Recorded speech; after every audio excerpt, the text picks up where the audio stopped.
Lonely Island Audio. And now, it's time for the Bod Rap Pod with your hosts, Damone Carter, David Ma, and Nate LeBlanc. Three underground rap nerds walked into a bar. An argument ensued about who the GOATs are. The seed was a thought that would turn into a pod. Now fans worldwide say, not a bad job, the ad hoc cab squad who chronicles the vanguard of hip-hop at large. Rap taste slacked off, don't need to be mad, dog. Look no further, it's the Bod Rap Pod. Podcasting live from San Jose, California. It is the Bod Rap Pod. My name is Damone Carter, aka Dim1. I am joined by my brethren, David Ma. What's happening, man? Yo, really good to see you guys. Nice, cool, breezy day in the Bay, huh? Holy shit. My armpits say otherwise. Nate LeBlanc. I have AC. Suck it, everyone else. No, just kidding. No, I was out and about for a lot of the day today, and I think I left the house at like 9:30 a.m. to walk to a meeting that was about 20 minutes away, and I was just full back sweat by the time I got there. Yep. Yeah, it's one of those days here in the Bay Area. It's supposed to be even hotter tomorrow, so I'm glad we're getting it in today. Because as we learned back in, I want to say this was in the 30s of our episodes, you can't have fans running during a podcast. Right. Learned that the hard way. Yeah. That's funny. The extremely hard way. But we're glad that you could join us. We got another dope episode lined up for y'all. This sweltering freaking weather got me thinking about summer jams. Not just summer jam. It's like, I didn't understand this, but other cities and like metro areas have a summer jam. Growing up, you might be the next contestant on their screen. Yes, exactly. Growing up, I went to KMEL, our local urban station summer jam. Did either of you guys go to any of those? No, my indoorsiness stretches back many decades. You're agoraphobia. Yeah, I went to KMEL Summer Jam 1990 or maybe 91, or I think both. I would imagine there was a lot of backup dancers associated with the acts at that point. So many dancers. Sir Mix-a-Lot brought out what had to be like a 40-foot butt to accompany his Baby Got Back in his set. Like a 40-foot like float style booty just walked out. And little did I know the world had changed that day. Things would never be the same. But yeah, it got me thinking about rap songs that personify the summer. I think there's definitely winter rap joints, and there's definitely summer rap joints. Let's go to our semantician, Nate LeBlanc. In your opinion, what are the defining characteristics of a summer rap song? There is a sonic quality, right? Like there should be kind of a warmth or a brightness to it. But I made a little list of things that I was maybe going to talk about. And for me, it's like a punchiness, like a horns usually involved. Like, I think I've talked about this every single summer on the show. I only listen to reggae and dub in the summer. For sure. Like, it just does not make sense to me to be like at Christmas, like, you know, reggae Christmas. Blessing up. So it's just I don't know, it's just kind of a feeling. I also think as I'm looking at my list, it's things that like do not take themselves too seriously. Like that's why interestingly we've talked quite a bit on here about the Kendrick album, like interesting time to release it.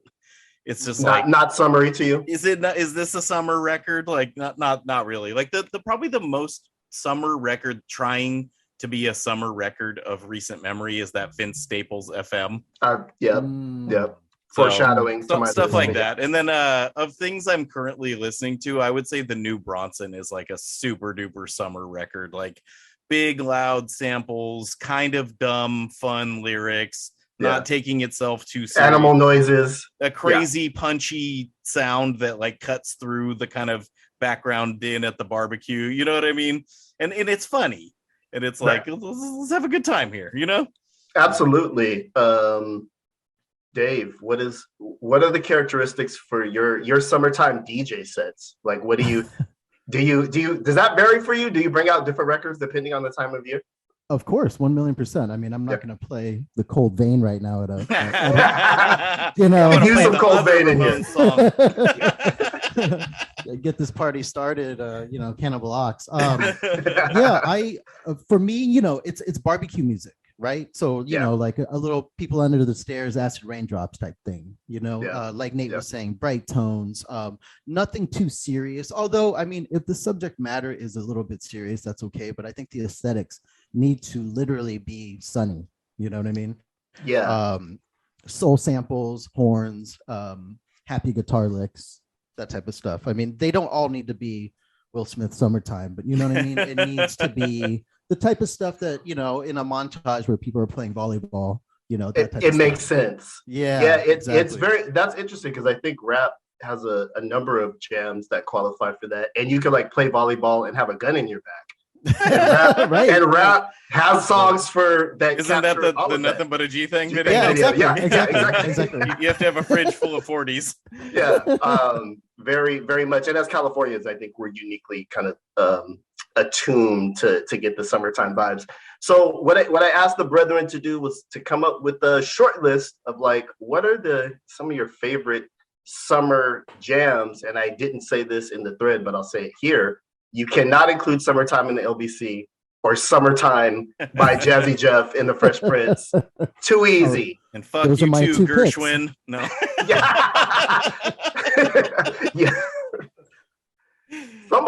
Has somebody flipped Gershwin Summertime? Actually, your boy Han Boogie flipped it with this European singer. I think she's Swiss or Swedish, named Kizzy Asplund. Yeah. And I remember when he brought him into the record store when I was working there, and I was kind of reading it, and I'm like, wait a minute, is this like Gershwin? And he just looked me dead in the eye, and he's like, yeah. I'm like, okay, we'll take 4. There it is. Oh, that's dope. Nate, what are some of your cookout jammy jams? First of all, I don't have cookout. No, I'm just kidding. I love to grill. I often don't listen to hip hop in these situations, but I did make a list for the purposes of the segment. What the first thing that came to mind was both versions of F the Police. Yeah. It's like you're the NWA and the JD. And J Dilla. Okay. Yeah.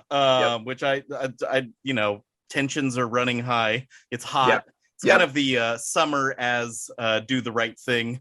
Yeah, I'm about to say. The temperature rises. Like, it's just a statistical thing. Crime increases as the temperature goes up. People just get fed up and hurt one another. So let's bring that up. And then as I was looking at it, I think Exile as a producer has a lot of summary records. Mm-hmm. Am I stealing your thing, Dave? Yeah. Let me try to go the one that I don't think you're gonna do. I don't know if you guys listened to this when it came out. It wasn't like I didn't love the record, but for this purposes, it's like perfect. It's that record he did with Choosy. Okay. You guys know that one? Yeah. Mm-hmm. It's like Black and Brown, I think it's Black called. and Brown, yeah. Not only a great clothing store if you're ever in San Jose, California, but it's he samples a lot of lowrider oldies kind of stuff, sweet soul as an aficionado would call it. And the dude is not the most technical rapper in the world, which is kind of, I'm saying that in a good way for the first time ever in my life at this point. Like, it's like he just kind of goes with it. He sounds good over it. The new J-Rock is very summery because it's kind of a love letter to Los Angeles where it's perpetually summer. That's kind of my list at the moment. But I also think summer, and especially when you have people over, you don't go for obscure. It's like bring me the jams. You might throw on some Jay-Z, you might throw on some stuff that people have a chance to connect with. You know what I mean? Yeah, to sing along, like here, listen to this new, thing you've never heard of thing. Absolutely. Very, very articulate. That's why you're in the podcast biz. Dave, what are some of your summertime joints? So I didn't go with the sort of anthemic cuts. I went with sort of the more not obscure, but sort of indie cuts. Like, to me, like Operation Doomsday is a summary album. Interesting. You know what I mean? So sort of on that Exile tangent that Nate brought up, there's a track by Eminon, which is Aloe Black and Exile, and the cut is called Blind Love. And and it's back in the day. It's from 2004. It's off of the album The Waiting Room, and it remains one of my favorite summer jams ever. And it literally talks about school being out. It's way on the nose. He's lovesick because he's not going to see his girlfriend for the summer, that type of stuff. But the beat itself is incredible. It's this super summery, bright, fucking sample, like guitar sample. And so the track is called Blind Love, and that's one of my favorite summer songs of all time. And the other, I think, is a bit of a corollary, sort of the same era as well. 2003. It's a song called "You're So Cool" by Lucky I Am PSC. Yeah. And we had brought that up like a few years back. I think we put it on a playlist or something. Yeah, and I think we put it on a mix we did, because I remember hearing it and being like, wow, this is a really cool like one-off Lucky I Am song. Totally. And again, it's super on the nose because it's off of this album called Summer School. Extra credit to Summer School. And I don't forgive me, I don't remember the name of the producer because it was one of those sold at shows only type joints. But yeah, again, the song is called You're So Cool, and he mentions in the song that it's August and that he's at a hieroglyphic show in Oakland, and the beat is just super summery. So again, I didn't go for the big anthems or the big hits, but those two cuts, Blind Love by Eminem and You're So Cool by PSC. See, Dave in here dropping the jewels. He's that DJ that's like, listen, you're gonna learn something today. I'm gonna introduce you to some cuts, which I always appreciate. I did kind of think in terms of anthemic, in the sense that when it's hot, when it's the summer, I think people want to hear the jams. You hear the jams spilling out of the windows, to Nate's point. No Kendrick spilling out of the windows of anything that I've heard this summer thus far, but it's early. I thought about Ice Cream by Wu-Tang Clan, which kind of has a cold sound. Yeah, see, like, that has a sinister beat to me. It does. It does, but it's also about an ice cream truck. I know. right? I know. Right. Yeah, and it's like it's East Coast summer, which I think can be like dark, a little bit dark and claustrophobic. Like, I still have a razor in my mouth, but some ice cream too. Exactly. Doing pull-ups on a light post. But yeah, it kind of has that energy. It is creepy, but it also kind of hits some of the summertime notes. The other one that I was thinking of was When They Reminisce Over You. And I feel like it fits the category because of the classic horn chop, right? Right. And I feel like the summers of my youth, when Camille was like wedded to that song as like their kind of anthem for the station, I have, real summer memories around that. And then another song, or it's really songs, from Vince Staples' FM album, which Nate mentioned, especially the song Fun, which features E40. I think on that album in particular, Vince Staples captures like a fun mix of LA and Bay influences, and it's all bright and it's all banging and it all works in your car and all those things. The songs are super short. I really, really like that record, and it's something that I do find myself coming back to in the summertime. Now, he has a new record that you could also argue is very summery, but in that kind of like, I laid down for a nap and woke up in a pool of my own sweat type of like, you're like, is this still on? Like, it's hot. I just can't get into it. Yeah. It's like if you're you have the seasonal affective disorder, but like the other way. Flipped. The other way around. Like you're just thriving in November, and in summer you're like, gotta take my pills. Yeah, that's Dave. Have you heard this new record? I think it's like I haven't listened to it all the way through. No, but I wasn't feeling what I listened to, and I haven't been really into Vince for like the last couple releases. And I think we've discussed this on the show. I think you're a little bit more partial to the new Staples than I am. Yeah, I want big things for him. He's got like blue Honda Civics floating around him. That's a really cool commercial. It really is. Yeah. I'm definitely a fan. I think summer also makes me think about Always Basketball. There's always this kind of like deep connection to like watching NBA finals. Which I was gonna say the season summertime. ended like 3 days ago. That's a funny thing. Totally. But it's like Drew League and like Yeah. the draft and like the free one of Big the three best is about to days start. of the summer for basketball Twitter, especially is the free agency start day where the deals are all flying. It's so funny. It's like all the things that aren't basketball really. Like it's like basketball's time to shine. Absolutely. This is why it is eating up the NFL as of late, because it never stops. And like all the weird, the Warriors have secured their 4th championship, and the ultra pettiness around that, and like the shit talking back and forth that is going to last all summer.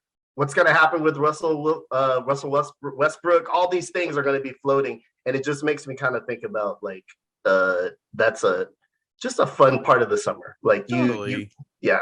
And like any DJ Quick, any Corrupt, Right, any Dre, right, you know what I mean? Like the LA has the summer thing on lock, and so much of that music is summer focused. And also if you look at places where it's a car culture, yes, it's like that's the Texas. huge thing of like, like a lot of the Texas music, like, that's a great call.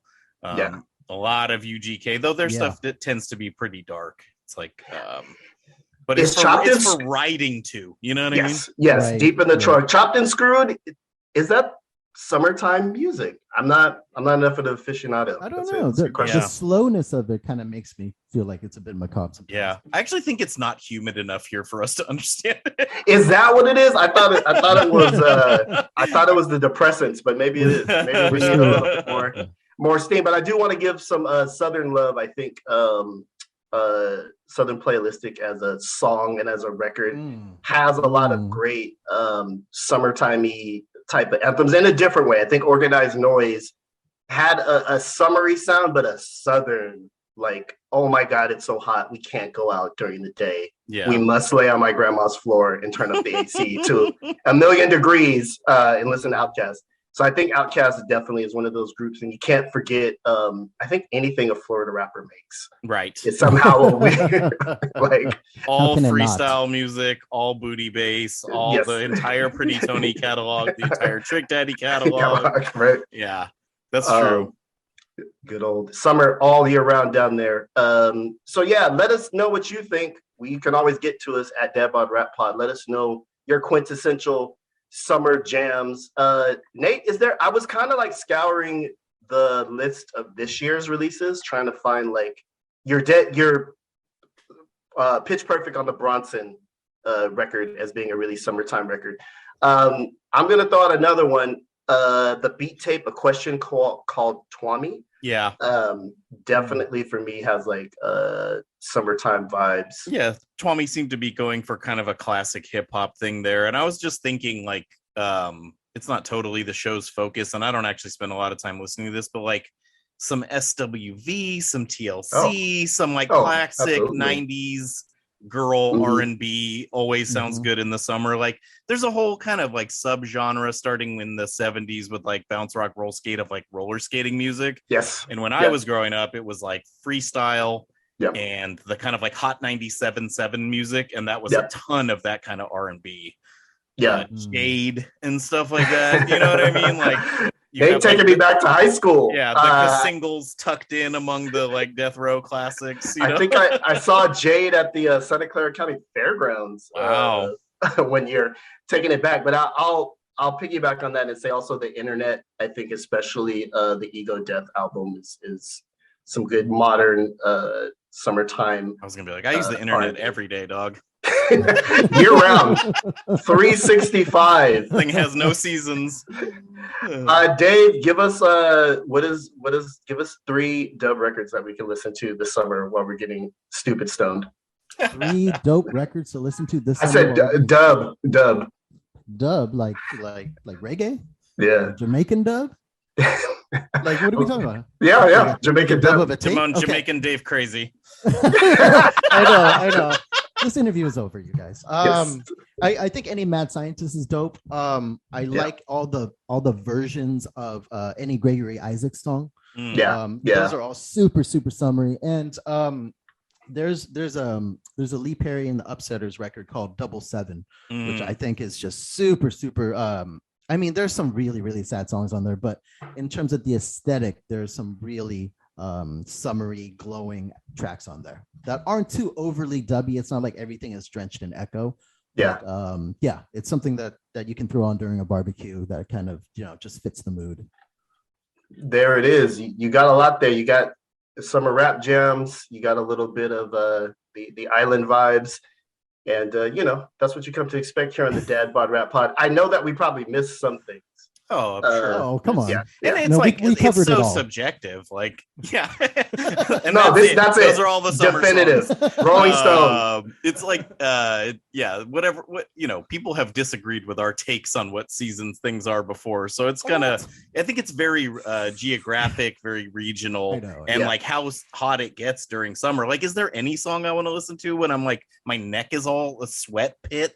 It's like sometimes Trinidad James. Yeah, there it is. I'm sorry, that just came That's so funny. Yeah. No, I'm sure we've offended some. I want to bring this up here because we want the fan interaction. Hit us at Dad Bod Rap Pod on Twitter. Subscribe to our Patreon, Dad Bod Rap Pod on Patreon. So yeah, Bay Area, LA definitely have strong ties to a summertime vibes. And our next guest, San Franciscan by way of Oakland, L Roneous, he's got a kind of for underground rap. It's a little summertimey, no, Nate? Yeah, it definitely can be. Who is a very summer? What I think is a very summery album is Soul's first album. Yes. How did I not say 93 Till? Yeah, taking girls to the movies, hanging out at the park, measuring joints, all classic summer activities. Absolutely. I've been listening a ton to Hyro Oldies Volume 1, especially so good. Step to My Girl. Yeah, that's one of my favorite songs. I am obsessed with that song right now. It's just so good. It's like it's the most so buttery simple. loop. Dude, it's so simple, but it's so good. It's like totally every verse. I'm sorry to cut you off. I interviewed them back in the day, dude. I think I spoke to Tajay and Opio about that cut specifically because it's such a favorite track. Did you ever do one of those things for the POW thing? Like I did, but I think it was on You Never Know. Okay. Remember that. But dude, they recorded that song when they were 14 and 15. That is that's the part that's crazy because it's like lightly misogynistic. Totally, but it's just so the flute or whatever it is. Do you actually know what it is? I don't. I love it so much. I played it when we DJ'd with Cut Chemist. Oh, nice. Maybe that's why I've been listening to it so much. That's why I'm like, this song's so good. I just discovered it. No, yeah, great party. Wish you could have been there, Nate. Yeah. Yes. So that knowing they're so young, they're literally on summer from school. Totally. Yeah, right. It's funny because we are old codgers. Like I haven't had a summer in so long. Like a couple, I think in 2015, Lou and I went to Barcelona. And actually, a Barcelonan listener reached out today, so I was thinking about that trip a lot. Because he's like, "Where did you stay?" And I was like, "I have no idea. Barcelona, Barcelona, land of cured meats." So that was the last time we did kind of like a summer vacation kind of thing. Other than that, I'm just like, I'm at work, but it's hot. Right. Yeah. So, anyway, to try to steer us back near a point, yes, the Bay Area definitely has summer vibes to a lot of the music, a lot of E40, a lot of Too Short. You guys want to go listen to my favorite song, Just Another Day? It describes a summer day in the Bay Area pretty well. A lot of Gary Payton references in that song, and Gary Payton has been everywhere recently, both senior and junior. Yeah, I'm about to say, I've been thinking about that a lot. I would add anyway. Soul Sides as well. Totally. Very summery cuts. Yes, Swan Lake, absolutely. 40 Ounce of Freedom. It's not like Lady Don't Techno takes place in the winter, right? Right. That's right. So El Roneous is part of that Bay Area backpack underground rap scene. Totally. An MC's MC, a very word focused. I'm just going to use the term not pejoratively in any way. A backpack rapper, dude. Oh, for sure. Totally. A rapping ass rapper who I've always really liked. I like some of his records quite a bit. And it's funny. I don't think we've ever crossed paths, or I don't think I've ever seen him live. He was just always kind of around. I have a couple of his records, but I just think he's a good rapper, and I wanted us to talk to him. And so I was so glad it worked out. Thank you, Dave. And I actually tweeted one day about his name. Yes, I because remember this. it's such an underground rap name, and so it was just interesting. It brought people out of the woodwork who were like they knew about it, they didn't know about it. People who were like, that's not actually a good name, and that's like a block. No, I'm just kidding. And just I don't know, man. He was cool, and like that's part of what we grew up on, and that scene that he was describing just makes me nostalgic. And I just think he has a way with words, and I just think that should be celebrated, and that's what this whole show's about. Absolutely. So without further ado, here is our interview with L Roneous Da Versifier, Dead Bod Rap Pod.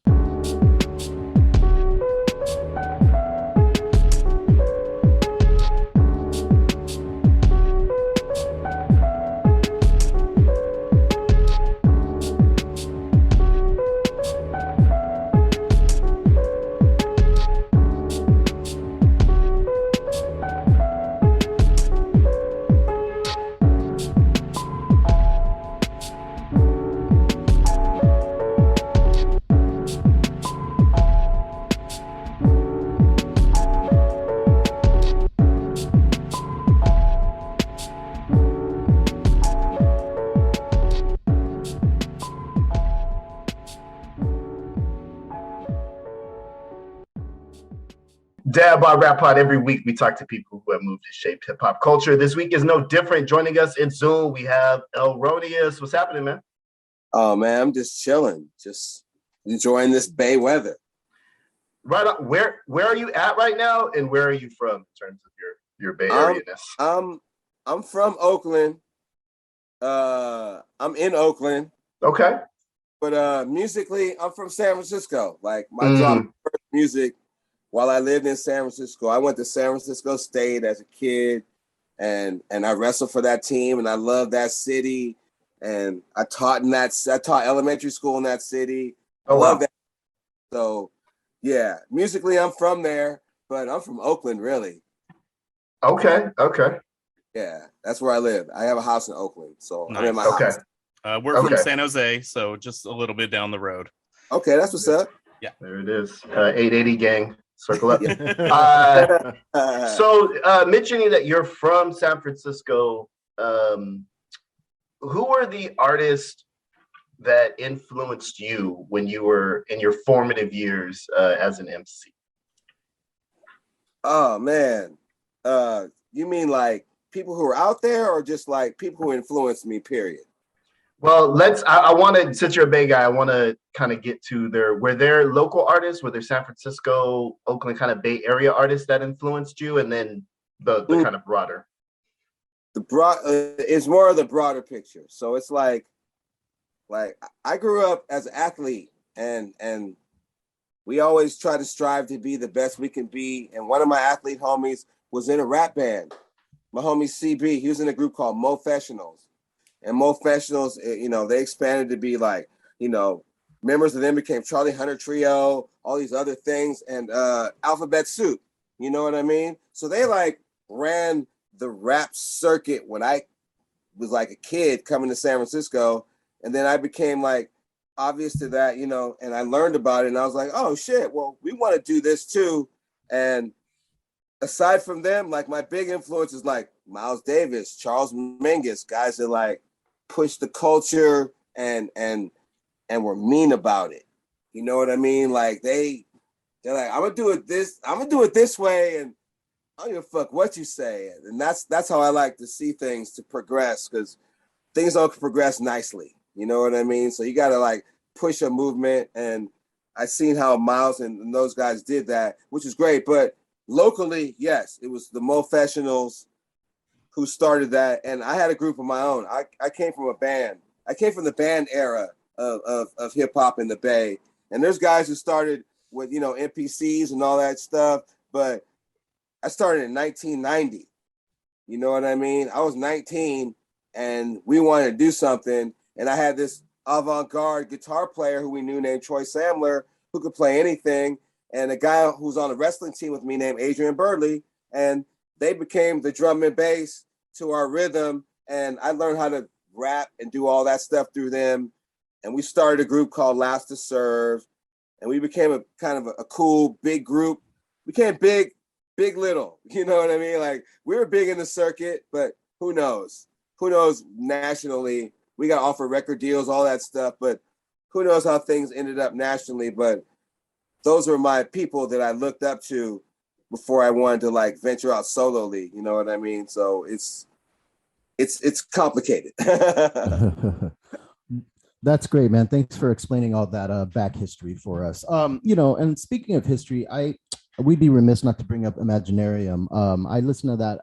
I played that CD out so tough back in the day, and I kind of just want to, get your thoughts on it now, reflecting on that, 20 plus years later, and just what do you remember about putting that one together as well?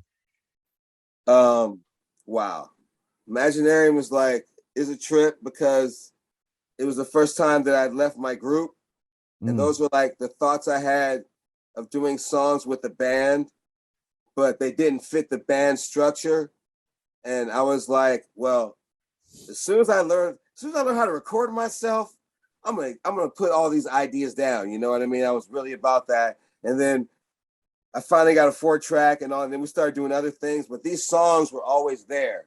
Those are songs, okay, I'm gonna do this when I do my solo stuff. I'm gonna do this when I do. So I had like 7 or 8 songs. Like, they weren't songs, they were just ideas. Imaginarium was a concept, and those were like 8 ideas that made the 10-track list of Imaginarium. And it was complicated, but it was very, very it was fulfilling to come to fruition as an artist. You know what I mean? Because I always had a band. And I was like, hey, yo, I got this bass line. Why don't you play that? Instead of me having to sample something. Hey, my drummer, hey, play this drum beat. We had the drums in our So listen, my band, I lived on Lower Haight, and I lived above International Cafe. And they'll tell you, any time of the night, you hear drum beats, bass lines, whatever, because our living room was our rehearsal studio. So anytime I'd be like, yo, come play this drum beat, and it'd be like in our living room at 3 a.m. Come play this bass line, and our bass player, guitar player, everybody lived with us except for the drummer. So we knew we had all the footprints to make music, except none of us could play the drums.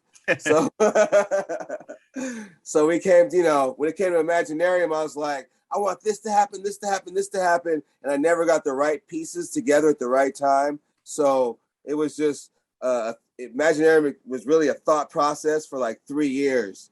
And then I finally was like, okay, I'm going to hook up with this one guy who has a sampler, and I'm going to take him all these samples that I want to use and, get this stuff together. And that took 2 years. You know what I mean? So it was like a process upon a process.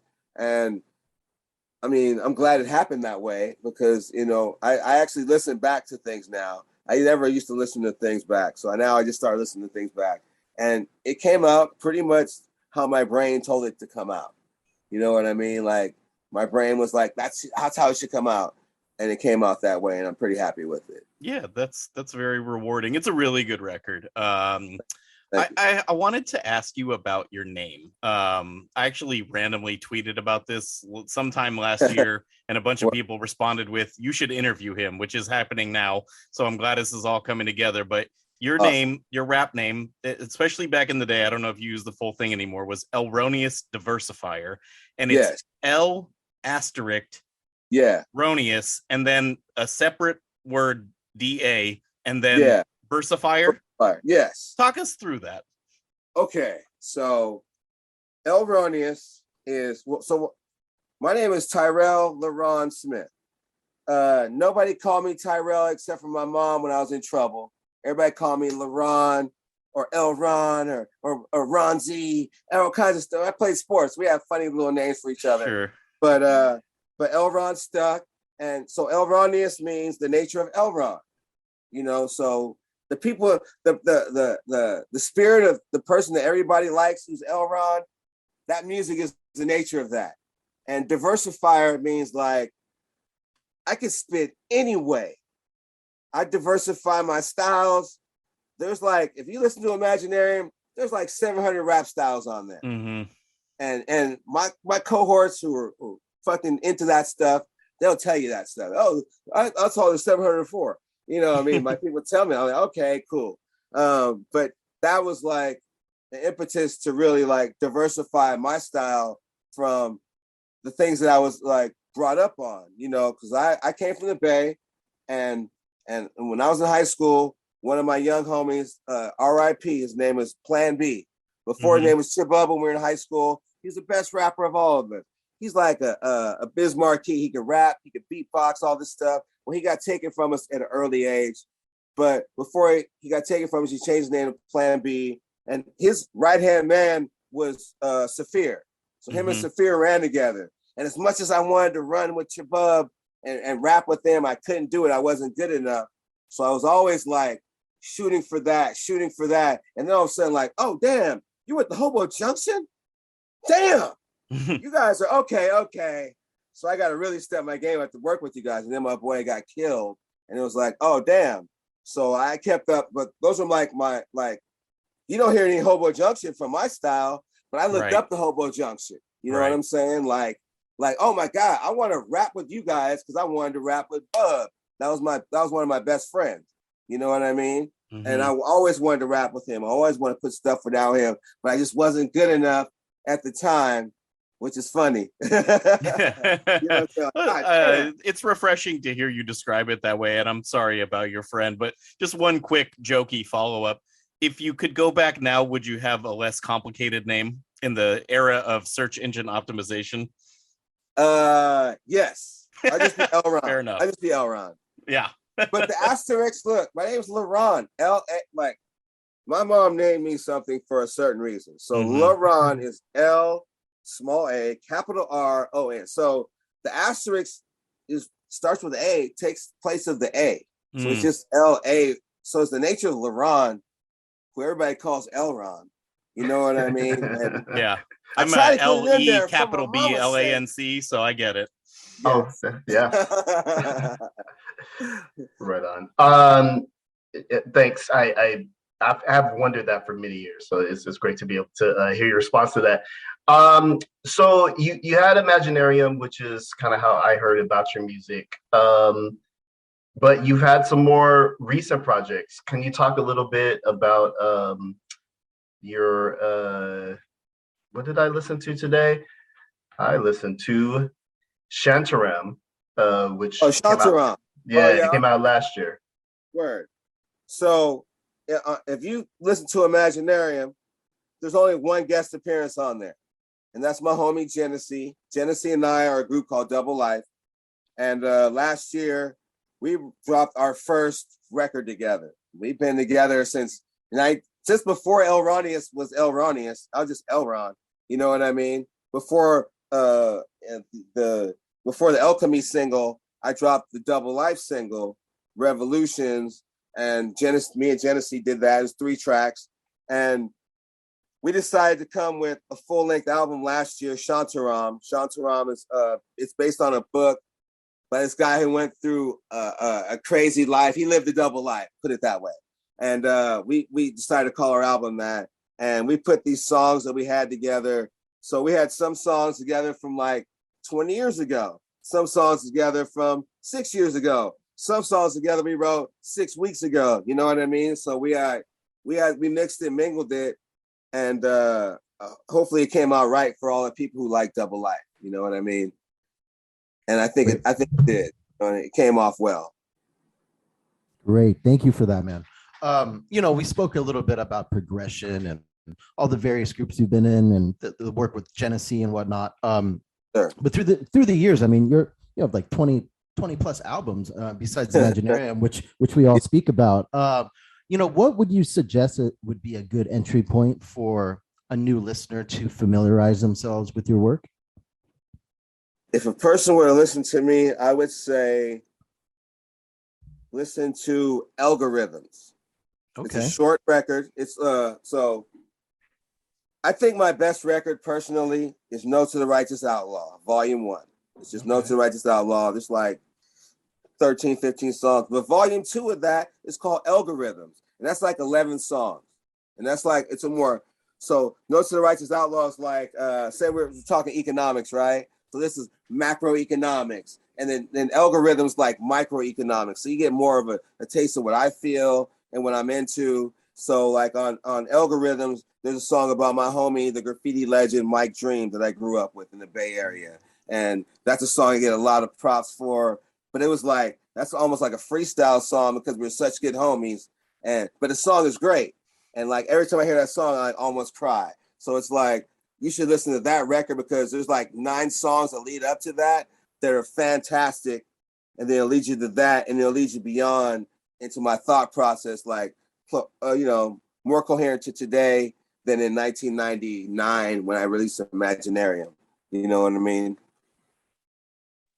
I'm interested in the way you phrased that, and I had this written down, and I'm just going to go there. Are you a big freestyler? Because your rhymes sound extremely written to me. Like I think of you as this really good writer who's piecing things together. Do you also freestyle, and do you incorporate that into your creative process often?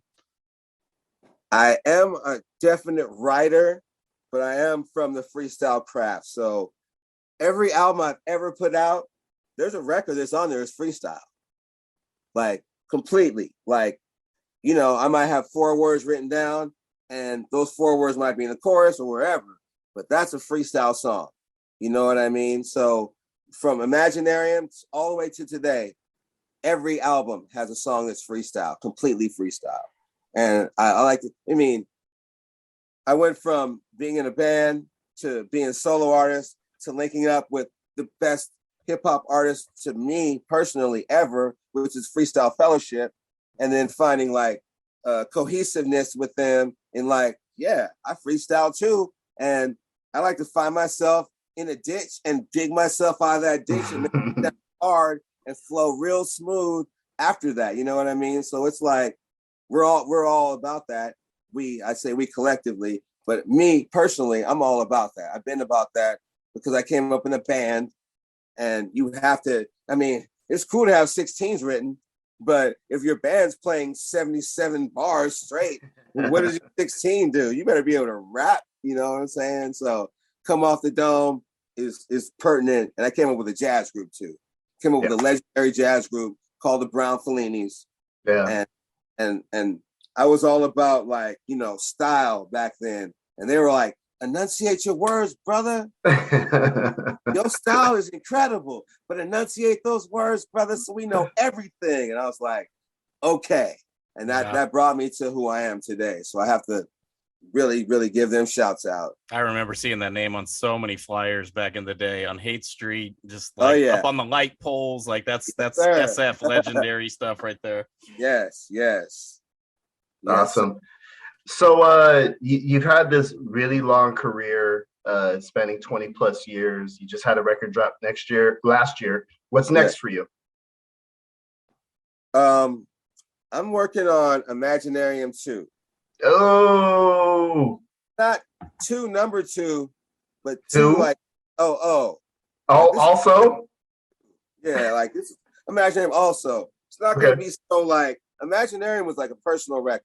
You know what I mean? It's like me going from one side of myself to the other side of myself and journeying through that and hearing these voices in my head that were talking to me. And I journeyed to my other side of myself where I realized certain things. You know what I mean? And people delve within that. And I love that. But this record is more like, okay, I'm outside of myself now. I've had 20 plus records. Let's talk about things that are outside and yet inside as well. So this is Imaginary 2, like I2, TOOEYE 2. So when I first did, like all my records have like they have like a till there. There's a shorter emphasis on each record. So it's like, so Imaginary was like I am, like, ooh, I want to do this. I don't know if I should do it. So it was I am. Imaginary was I am. And then like Dreamweaver was the D-dubs, and then Purposely Powers was PPs. So I too, Imaginary too. No to the Righteous Outlaws, Notro. You know what I mean? There's the Notro record, like, and everything has a shorter subtlety to it where it gets more street, and it's like a little more, if you know those things, it's like De La Soul. Every De La Soul record, there's an inner joke between all the homies and all that. That's how all my records are too, with all my homies. And now that I'm getting older, I'm espousing those a little more. But every record has a shorter disposition that espouses to some humor and making fun of myself. That's awesome, man. Hey, thank you so much for coming on and sharing part of your story with us, man. We just really appreciate you making the time. Sure. I appreciate you guys having me. Right on. Nice to chop it up with you. Peace out. Be well. Definitely. Thank you. What's good, Dad Bod Rap Pod listeners? It's your boy, Dim One, government name Damone Carter, here to tell you why you should most definitely subscribe to the Dad Bod Rap Pod Patreon. If you're anywhere near my age bracket, you're probably saying to yourself, what the fuck is a Patreon? All right, that's a fair question. Patreon is a platform where we post exclusive content for folks who subscribe. For example, a $5 a month subscription gets you access to Nate LeBlanc's fake radio show, Fly Sporadic, my weekly Spotify playlist series, Dim's Gems, Patreon-only album review segments, and so much more. Right now, there is over 90 hours of content on our Patreon just waiting for you to slide through. You can interact with us and other subscribers. It's like a cool-ass members-only club feel without the Twitter weirdos and goofy discourse. So do yourself and us a favor and subscribe to the Dad Bod Rap Pod Patreon. All this fly shit for just $5 a month. Exclusively yours.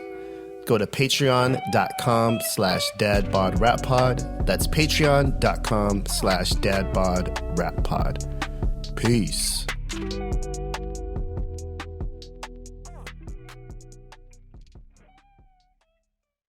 All right, that was our conversation with L Roneous. I want to thank him for coming on. Kind of took me back down memory lane with some of the references and people he was talking about. So it's great to have him on. And you know what else is great, guys? Reviews. Get the reviews. Most of our reviews. Nate, you should have like a little jam that comes on, and then we just like read different reviews. That's Can we review the reviews? Yeah, exactly. You know, a whole segment on reviewing reviews. What I didn't like about the second sentence was it really didn't connect. That's so funny. I don't know if you guys ever watched that show Review. It's Andy Daly, the comedian. He's like blonde. He seems very nerdy. He's in a lot of different shows. It's a very interesting show because it starts out very normal and it grows increasingly unhinged as time goes by. And so anyway, just for the people who have seen it, I think this reference will land. It's like, it's something I've always wanted to kind of tackle. It's like, how do you loosen the format over time so by the end you're just like wiling out? And I think if we started a reviewing the review segment, it would get very loose very fast. I'm here for it. Yeah, and I think thanks, Dave. I think we could potentially just like do shots for every star that we get, just to incent y'all to get out there and give us these stars. But yeah, I wanted to share a little bit about a review that we got recently. We got an Apple review that I thought was just very, very interesting. And I want to see if you guys can unpack this with me a little bit. Yeah, so we get a little summary of our reviews via email. Won't say the site's name because we're not pumping them. But it gave us a snapshot of a review. And the I presume to be a young man, maybe a young woman, said, "Fine podcast by three hip hop listeners. Well, maybe only two of them are listeners." And I was like, "What? Who among us is not a dedicated hip hop listener?" That's what it was. Whomst among us does not listen to hip hop and hasn't for 40 years. Were they saying you, Damone? That's what I thought. I took it personally because that's what I do with all reviews. That's immediately where I go. I'm like, this is about me and what I have. I wish people could see Damone sending me tweets and stuff and being like, "Do you think this is a sub?" And I'm like, "No." Nate, it has nothing to do with us, I'm sure. Just keep pushing forward, bud. I'm a rapper. Everything is a subliminal diss, but it was very strangely worded in the sense that two of us are like really dedicated hip hop listeners and one not so much. I think this is an ESL issue and is like, who cares? We know what we listen to, right? I think. I thought I did. Yeah. I'm in a shame spiral. Is it grounds for ending the show? Like, what's going on? final episode. Yeah, I'm done. I'm pulling a Ben Simmons. I can't. Reminds I can't me take of this when abuse. the chef homies read their Yelp reviews and then they mope around all day. I'm like, who cares what that person thinks? Yeah, I for the most part, it only hurts when it seems like they like the show, so they kind of sandwiched it with a Right. compliment. Yeah. But then only gave us 2 stars. Oh, So this person. So here's the thing, Dad Bod Rap Pod listeners, please, if you can, go and rate us on Apple Music or Apple Podcasts, wherever you get your podcasts. It really means a lot. It helps new people get turned on to the show. But don't do like a 2-star like nuanced rating. It has to be 5 or none. I'm dead serious. You're not helping us by doing a 2-star and being like, what and are the motherfuckers I don't listen to don't hip-hop? agree with the way culture is going. I think most things are a meh in my life. Like I think most things are 3 stars, but if you give 3 stars, you're gonna get the salesman fired, or in this case, push us down the ranking. So if you don't have anything nice to rate, don't rate anything at all. Totally. We'll give you 50 other podcasts to listen to. Like, go nuts. Okay. Okay, here's the thing though. I feel like don't give us a 2-star review. I think it's either 1 or 5. No. I need 0. What's going on here?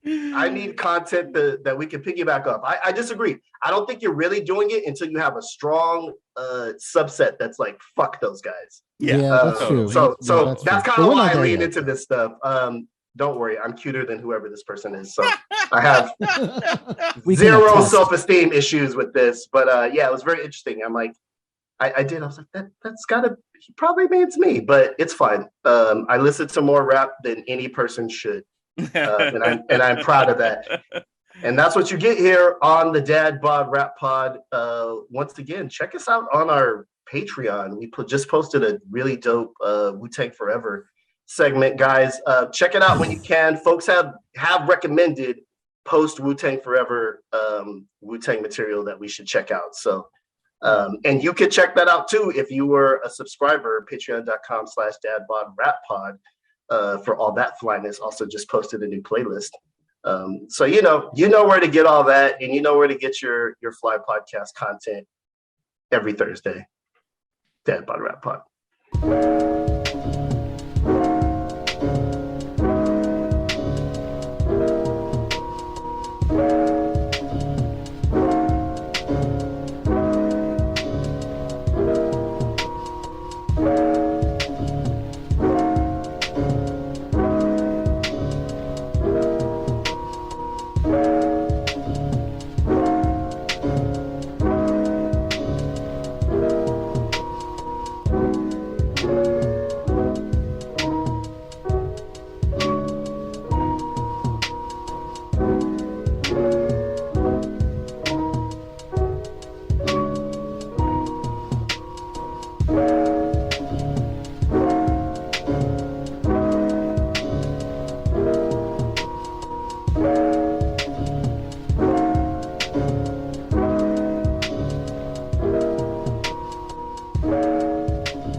Thanks for watching that, and if you dug that, leave a thumbs up and say what up in the comments, and make sure to subscribe to Stony Island Audio for more.